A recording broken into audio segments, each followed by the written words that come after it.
मत खोना, अभी बहुत आगे तक जाना है। जिसने कहा था तेरे बस का नहीं, उन्हें कुछ करके दिखलाना है। इसी के साथ आज के व्लॉग की शुरुआत करते हैं। Hello, good morning, Ram Ram, नमस्ते। कैसे हो आप सब? उम्मीद करते हैं आप सभी बहुत बहुत अच्छे होंगे, स्वस्थ होंगे, मस्त होंगे। और स्वागत है आप सभी का एक बार फिर से एक और प्यारी सी सुबह के साथ नए व्लॉग में। मेरा नाम है रेनू और मैं हरियाणा के कत्थर ज़िले की एक गांव की रहने वाली हूं। क्योंकि भाई ये बहुत ज़्यादा कमेंट आते हैं कि आप कहाँ से हो।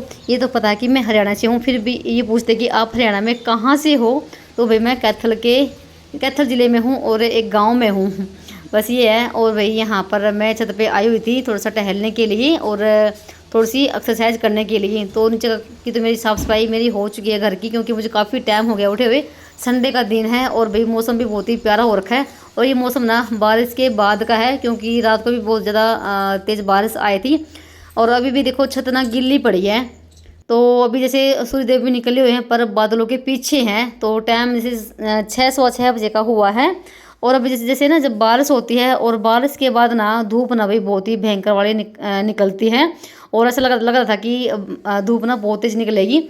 और जैसे आज मैं बाहर नहीं गई, क्योंकि जैसे शाम से ही बारिश आ रही है और पूरी सड़क पे वही किच सी हो रखी है। तो फिर मैं ऊपर आ गई थी थोड़ा सा टहलने के लिए और अपनी एक्सरसाइज करने के लिए। तो मैं वही रस्सी जरूर कूदती हूँ जब भी मैं छत पे आती हूँ सुबह के टाइम पे। वैसे मैं हर रोज़ आती हूँ, एक चक्कर तो मैं जरूर लगा के जाती हूँ छत पे अपने पौधों को देखने के लिए। क्योंकि भाई सुबह सुबह ना अगर आप हरियाली देखते हो ना तो भी आपकी आंखों पे ना बहुत ही अच्छा असर पड़ता है। तो भाई मैं अपने पौधों को जरूर देख के जाती हूँ और आपको भी जरूर दिखाती हूँ। तो बारिश की वजह से ना भाई पौधों पे तो एक अलग सा ही नूर आ जाता है। तो उसके बाद आगे थी मैं नीचे थोड़ी देर रस्सी कूद के। तो यहाँ पर जैसे श्लोक भी मेरे साथ ही उठ गया था। काफ़ी टाइम हो गया हमें माँ बेटों को उठे हुए, पर अभी तक केशव नहीं उठा है। और दिखाती हूँ मैं आपको। भाई देखो घर की मेरी साफ़ सफाई मेरी हो चुकी है। तो मैंने पोछा ना 6 बजे लगा दिया था। और अभी मुझे देखो लस्सी बनानी है, जो कि मैंने रात को जमाई थी दही। जैसे मैंने आरी में दूध रखा था ना, और अभी इसको मैं बिलोंगी और फिर नाश्ता वगैरह बनाएंगे। नहाना धोना अभी तो बाकी है सारा काम। और संडे दिन तो भाई काम होते ही बहुत ज़्यादा वाले हैं, तो ख़त्म होने का नाम ही नहीं होता। पता नहीं क्या होता है, काम देखो उतने ही होते हैं पर पता नहीं काम कहाँ से निकल के आ जाते हैं। तो काम बनते ही नहीं है चाहे कितना भी कुछ कर लो। तो मैं यहाँ पर ना लस्सी लगी थी बिलोने के लिए। और ये आज मैं जो ब्लेंडर था ना, ये आज इसकी मैंने शुरुआत कर दी है। और ये दूध ना भाई जो मैं बिलो रही हूँ, ये मलाई उतारा हुआ दूध है, तो इस पर से मक्खन निकलेगा। क्योंकि इन्होंने बाद में बोला कि दूध रख देना आरी में, लस्सी बन जाएगी। तो फिर दूध मैंने पहले ही गर्म कर रखा था। तो यहाँ पर मैंने इसको बिलो दिया है, सिर्फ 2 मिनट लगी हैं और लस्सी हमारी घर की बन के हो गई तैयार। और बिल्कुल वाइट नहीं है, देखो लाल लस्सी ही है। जैसे आरी में दूध रखते हैं ना तो उसका रंग बदल जाता है दूध का, बिल्कुल गाढ़ा हो जाता है। भर गया है लस्सी का और 2 दिन चलेगा हमारा, क्योंकि गाढ़ी लस्सी है और फिर पानी डाल के ही पीते हैं। तो उसके बाद ना उसको रख दिया फ्रिज के अंदर। और श्लोक को भाई भूख लगी हुई थी, तो मैंने यहाँ पर हम माँ बेटों के लिए चाय रख दी बनने के लिए। और रात की रोटी भाई काफ़ी सारी बची हुई है। कहता मम्मी मेरे लिए रोटी सेक दो, यही मैं खाऊंगा। और बसी रोटी भाई लगती भी बहुत ही बढ़िया वाली है चाय के साथ। और ये खासकर रोटी सिकवा के ही खाते हैं बासी। तो भाई हमने भी रोटी बहुत ज़्यादा खाई है बासी रोटी, क्योंकि अच्छी लगती है बासी रोटी घी लगा के और चाय के साथ। और साथ में अचार हो, चाहे फिर घी हो, चाहे फिर मक्खन हो। तो यहाँ पर मैंने एक साइड में चाय रख दी है। चाय तो हमारी बन गई है और सिर्फ रोटी मैं केशव श्लोक के लिए सेक रही हूँ, क्योंकि मुझे तो अभी भूख है नहीं और मैं सुबह के टाइम रोटी खाती भी नहीं हूँ। और केशव अभी सो रहा है, वो उठा नहीं है। तो संडे दिन वो उठता भी बहुत ही लेट है, चाहे उसको कितना भी उठा लो। तो मैंने सिर्फ ना श्लोक के लिए 2 रोटी सेक दी है, उस पर रख दी है मलाई। और साथ में मैंने चटनी बना के रखी हुई है हरी मिर्च की। तो भी मेरे घर में हमेशा हरी मिर्च की चटनी और लाल मिर्च की चटनी ज़रूर बनी रहती है, क्योंकि श्लोक को और किसी पापा को चटनी बहुत ज़्यादा पसंद है। तो स्पेशल अलग से मुझे बना के रखनी पड़ती है फ्रिज में। तो यहाँ पर चाय डाल के दे दी इसको। और उसके बाद मैंने भी अपने लिए चाय डाल ली, तो चाय पियेंगे बैठ के। क्योंकि भाई सुबह सुबह अगर चाय ना मिले तो तब तक भाई कुछ भी करने का मन नहीं करता। और हम तो भी काफ़ी टाइम हो गया हमें उठे हुए। तो चाय पियेंगी बैठ के आराम से। उसके बाद मैंने मशीन भी लगा रखी है, तो कपड़ों का भी काम करना है, बच्चों की स्कूल की ड्रेस वगैरह है वो धोनी है। और साथ में अभी मैंने बेडशीट भी डाल रखी है मशीन में, वो भी निकालनी है। तो आधे कपड़े तो मैंने छोड़ दिए थे और आधे अभी रह गए हैं। उसके बाद चाय वगैरह पी। और फिर यहाँ पर ना कल शाम को ना घिया लेकर आए थे, देखो 2 किलो घिया है ये। तो अभी ऐसे सब्जी तो नहीं बनाएंगे, क्योंकि बच्चों को सब्ज़ी पसंद है नहीं, और मुझे तो भाई सब्ज़ी बहुत ज़्यादा पसंद है घिया की। पहले मुझे भी भाई अच्छी नहीं लगती थी, पर अब अच्छी लगने लग गई है। तो ये 2 किलो घिया है, इसको छील छाल के तो भाई इसका हलवा बनाएंगे घिया का। तो केशव लोग कह रहे मम्मी आज ना हलवा बना लो, हलवा तो हम खा लेंगे बस सब्ज़ी नहीं खाएंगे, ये बोल रहे हैं। तो अब इनको छील लूँगी, कद्दूकस करूँगी और फिर उसके बाद इसका हलवा बनाएंगे। हलवा भाई लगता बहुत बढ़िया वाला है घिया का, आप ज़रूर बना के देखना। तो भाई मैं तो कई बार बनाती भी हूँ और आपके साथ मैंने कई बार शेयर भी किया है। जैसे गाजर का हलवा बनता है वैसे घिया का भी हलवा बहुत ही मस्त बनता है। और वैसे भी देखो घिया होती भी हेल्दी हमारे शरीर के लिए, भले ही किसी को पसंद आए या ना आए। तो यहाँ पर थोड़ी देर के बाद ना केशव भी उठ गया था और दूध वगैरह भी लेकर आया है। तो मैंने 2 किलो घिया में से सिर्फ ना डेढ़ घिया ही रखी है सब्जी के लिए, फ्रिज में रख दूँगी इसको मैं। और फिर केशव कहने लगे मम्मी लो मैं इसको कद्दूकस कर देता हूँ। तो आधी कद्दूकस मैंने करी और आधी कद्दूकस केशव ने करी है। तो थोड़ी बहुत मेरी हेल्प देखो हो जाती है। थोड़े से बर्तन हो गए थे सीख में, वो मैंने साफ़ करे। तो जब तक ये अपना घिया कद्दूकस करेगा तब तक मैं अपना और काम कर लेती हूँ। और जब ये घर पे होते हैं तो भाई दोनों बच्चे मेरे ना बहुत ज़्यादा मेरे साथ काम करवाते भी हैं, ऐसी बात नहीं है। और मैं इनसे काम करवाती भी हूँ, क्योंकि भी ज़रूरी नहीं कि लड़के ही काम करें, तो भी लड़कों को भी काम करने आना चाहिए। और जब मेरी तबीयत ख़राब होती है कई बार तो भाई बर्तन भी साफ़ कर देते हैं और पोछा भी लगा देते हैं। और जैसे मैं कपड़े धोती हूँ ना तो ये सुखा भी देते हैं ऊपर तार पे। तो ऐसी नहीं है, तो मेरे बच्चे बहुत ज़्यादा मेरी हेल्प करवाते हैं बीच बीच में। चलिए लग जाते हैं अपने काम पे। तो बेडशीट बिछाने अभी बाकी थी, तो जो थे चादर पुरानी वो तो मैंने मशीन में डाल दी थी। और किसु सो रहा था उसके नीचे से मैंने निकाल ली थी सरका के, और बस ये बिछाई नहीं थी, वो उठाए लेट है। और उसके बाद यहाँ पर इस बेडशीट को बिछा देती हूँ। और भाई ये जो चादर है ना बहुत ज़्यादा पुरानी है, कम से कम भाई इसको हो गए होंगे 6 साल से ज़्यादा हो गए होंगे, और बहुत ही अच्छी चली है। और अभी ना कई दिन पहले एक बहन का कमेंट आया था, उसने पूछा कि आप ना बेड को कैसे खोलती हो दीवार की साइड से, तो इसमें इस साइड में जगह है या नहीं है। तो भाई जगह छोड़ रखी है, थोड़ा सा गैप है, आराम से झाड़ू भी निकल जाती है बेड के नीचे से भी और दीवार की साइड से भी, और पोछा भी लग जाता है। और आराम से हम बेड को खोल के और उसमें सामान वगैरह रख भी लेते हैं। तो मैं आपको कभी दिखाऊंगी। तो काफ़ी गैप छोड़ रखा है, आराम से झाड़ू निकल जाती है बेड के नीचे से भी। तो ज़्यादा नहीं है, ज़्यादा मिलान रखा हमने दीवार के साइड से।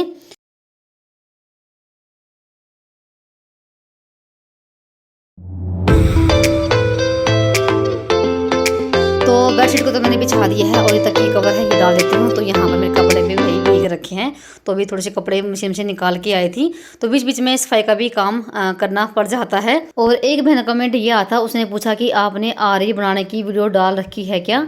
तो भाई मुझे याद नहीं है कि मैंने आरी कब बनाई थी ये वाली, और डाल भी रखी है या नहीं रखी है।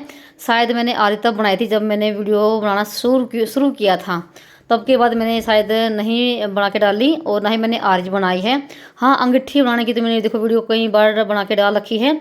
और आरी में बनाने की सोच रही थी कि मैं एक और आरी नहीं बनाऊं, क्योंकि जैसे सर्दियों में आरी की ज़रूरत पड़ती है, पर मौसम नहीं खुलने का नाम ले रहा। तो बारिश आजकल बहुत ज़्यादा हो रही है, और जब मैं आरी बनाऊँगी नई वाली तो ज़रूर भाई आपके साथ शेयर करूँगी। तो यहाँ पर जो घिया थी ना, जो कद्दूकस करके थी, उसका मैं सारा पानी निचोड़ दिया है। थोड़े बहुत बर्तन हो गए थे वो साफ़ कर दिए हैं, रसोई बिल्कुल साफ़ सुथरी हो गई है। और यहाँ पर हमने एक काम और शुरू कर रखा भाई, जो आपके साथ जल्दी ही शेयर करेंगे। तो यहाँ पर एक चादर थी पुरानी, और उसकी हमने बारीक बारीक सी ना पतली पतली लंबी लंबी कतर कट कर ली थी, और उसकी भैया हम चोटी गूंद रहे हैं। तो मेरी हेल्प ना श्लोक बहुत ज़्यादा करवा रहा है। तो देखो यहाँ पर इसको चोटी बनानी आ गई है, इसको सिखाया था। तो थोड़ी बहुत मेरी हेल्प ये कर देता है इसको बनाने में। तो जल्दी ही आपके साथ भाई ये वीडियो भी शेयर करेंगे हम इसका क्या बनाएंगे। तो उसके बाद भाई नहाना धोना हमारा हो चुका था, और पूजा वगैरह भी हमने कर ली थी। और अभी थोड़ी बहुत कर लेते हैं अपनी डेंटिंग पेंटिंग। तो पहले तो मैं अपने बाल बाहर ही सुलझा के आई हूँ, क्योंकि यहाँ पर मैं बाल भाई बिल्कुल भी नहीं कंघी करती हूँ, क्योंकि मेरे बाल भाई बहुत ज़्यादा टूटते हैं गर्मी के टाइम पे। और फिर यहाँ पर जैसे बाल वगैरह गिरते हैं तो भाई पोछा लगाने में बहुत ज़्यादा दिक्कत आती है, फिर वो हाथ में आते हैं बाल। तो बाल तो मैं बाहर ही सुलझाती हूँ, बस यहाँ पर मैं थोड़ी बहुत अपनी डेंटिंग पेंटिंग करती हूँ। तो उसके बाद यहाँ पर भाई मेरे साथ श्लोक और केशव भी हैं। श्लोक तो नहा भी लिया है, पर केशव अभी तक नहाया नहीं है, ये थोड़ी देर के बाद ही नहाएगा। तो उसके बाद मैंने अपने बाल भी अच्छे से लपेट लिए हैं, क्योंकि भले ही कितने भी बारिश हो जाए पर गर्मी रहेगी वैसी की वैसी। तो मैंने अपने ना ऊपर थोड़ा चोटी करके क्लचर लगा लिया। तो मैं ऐसे ही भाई अपने बाल रखती हूँ करके, क्योंकि बाल भी गर्मी में बिल्कुल भी नहीं सुहाते हैं जब गर्दन पे लगते हैं। तो एक तो ऊपर से पसीने और ऊपर से फिर ये बाल भाई। तो यहाँ पर चलिए अब कर लेते हैं अपने खाने की तैयारी। तो रोटी तो ना केशव ने भी खा ली थी और श्लोक ने भी खा ली थी बीच में। स्लोगन केसो ने भी वही सेक के रोटी खाई है भाई। और उसके बाद मैंने ऊपर अंगीठी में आग से लगा ली है। पहले तो बनाएंगे हम हलवा, जो घिया कद्दूकस कर रखी है, उसके बाद बनाएंगे हम रोटी दोपहर के लिए। और आज हम तीनों ही माँ बेटा हैं। केशव पापा आएंगे वो शाम को ही, क्योंकि उनका फ़ोन आ गया था बीच में कि वो मैं शाम तक ही आऊँगा, तो आज हम तीनों ही हैं। तो यहाँ पर अंगीठी मैंने यहाँ पर रख ली है बीच एक साइड में, क्योंकि वहाँ पर धूप भी आ रही थी और साथ साथ में बादल भी हो रहे थे, क्योंकि 8:30 बजे के आसपास का टाइम हो गया था। और मैंने पहले से ना कढ़ाई में ना 2-3 चम्मच देसी घी की डाली है। उसके बाद ये हमने घिया डाल दी है जो कद्दूकस कर रखी है। और 15-20 मिनट हम ऐसे इसको चलाएंगे, थोड़ी सी नरम हो जाएगी ना, फिर इसके अंदर हम दूध और जो है चीनी वो डालेंगे। तो भाई लग जाएगा इसमें भी हमें आधा पौना घंटा इसको भी बनाने में, क्योंकि काफ़ी चलती है। अगर कच्ची घिया हो ना बिल्कुल ताज़ी तो जल्दी बन जाता है, अगर थोड़ी बहुत ना पकी पकी सी हो ना घिया तो भाई उसमें टाइम लगता है। और आज ना घिया कुछ ऐसी थी पकी पकी सी, ज़्यादा ताज़ी ताज़ी तो घिया थी पर इतनी कच्ची नहीं थी। तो यहाँ पर मैंने दूध डाल दिया है और चीनी डाल दी है। चीनी वे अपने स्वाद अनुसार डाल लीजिए। तो यहाँ पर मैं इसको चलाती जा रही थी और थोड़ी सी देर भाई केसो भी बैठ गया था इसके पास इसको फेरने के लिए, जब तक मैं नीचे आटा वगैरह लगा के लेकर आई। तो बच्चों को भाई घिया पसंद नहीं है, पर घिया का हलवा तो खा लेते हैं आराम से, क्योंकि मीठा होता है और मीठा भाई सभी को पसंद है। तो जैसे मैंने आज दूध डाला ना इसमें, तो भी दूध ना मेरा फट गया, पता नहीं कैसे फटा। और दूध भी बहुत ही मतलब ये था कि ख़राब और था, पता नहीं कैसे फटा वो, जैसे कि इसमें आपको दिखाई दे रहा है दाने दाने से। पर हलवा हमारा भी बना भी बहुत ही मज़ेदार था। आप इसमें भाई ड्राई फ्रूट भी डाल सकते हैं, वो आपकी मर्जी है।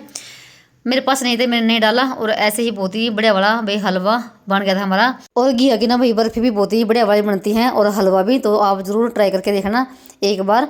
और उसके बाद फिर मैं लगी थी रोटी बनाने के लिए, और जो घिया का हलवा था वो मैंने दूसरे बर्तन में डाल दिया था और कढ़ाई को मैंने ऊपर ही मांज दिया था, क्योंकि काली कढ़ाई हो जाती है नीचे से और फिर सींक में ना निशान से पड़ जाते हैं।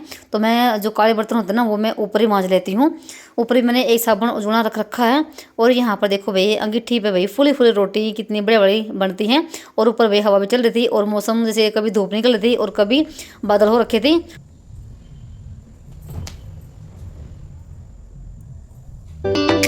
रोटी बनाने के बाद ना सारा सामान चले गए थे केसो और श्लोक, और फिर उसके बाद मैं लगी थी कपड़े को उतारने के लिए। कपड़े भी सूख गए हैं और ज़्यादा देर तक मैं कपड़ों को भाई बाहर रखती भी नहीं हूँ, और ऊपर से भी मौसम भी ख़राब होता आ रहा था, तो पता नहीं चलता कब धूप निकल रही है और कब एकदम से बारिश आ जाती है, पता नहीं चलता। और नीचे का तो नीचे हम जब रहते हैं तो भाई पता चलता ही नहीं है कब बारिश आ जाती है, और सूखे साखे कपड़े ना कई बार मेरे भीग जाते हैं। और उसके बाद सारे कपड़े मैंने उतार दिए थे, जो जो मेरे कपड़े सूख गए थे, और भाई 2 तार कपड़ों की भर गई थी।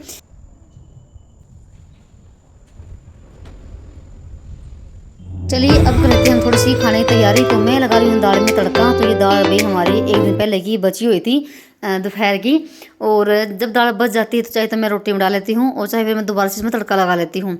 तड़का पहले भी लगा रखा था इसमें, पर अब जैसे फिर से भी मैंने लगा दिया है, थोड़ा सा और भी टेस्टी हमारी दाल बन जाएगी।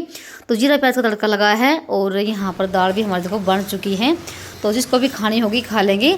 और हम तीनों माँ बेटा थे, इसलिए मैंने कोई सब्ज़ी नहीं बनाई सब्जी बनाएंगे हम शाम के टाइम पे। तो भाई जब आदमी घर पे नहीं होता है तो बिल्कुल भी मन नहीं करता है कुछ और करने का। और जैसे लस्सी है भाई, और यहाँ पर ये है घिया का हलवा। अभी तक किसी ने खाया नहीं है, पहले भोग लगाएंगे बाबा का और फिर उसके बाद सभी को देंगे। तो यहाँ पर रोटी है और दाल भी हमारी बन चुकी है। किसी लोग को मैंने पूछा कि रोटी खा लो, उन्होंने मना कर दिया, क्योंकि उन्होंने रोटी सुबह के टाइम खाई थी और अभी ना 10 ही बजे का टाइम हुआ था। पर मुझे भाई बहुत ज़ोर की भूख लगी हुई थी, तो मैंने थोड़ी सी प्याज कट कर ली और एक मैंने रख ली इसमें हरी मिर्च, क्योंकि मैं भाई रोटी खाते समय एक हरी मिर्च जरूर रखती हूँ, और लस्सी।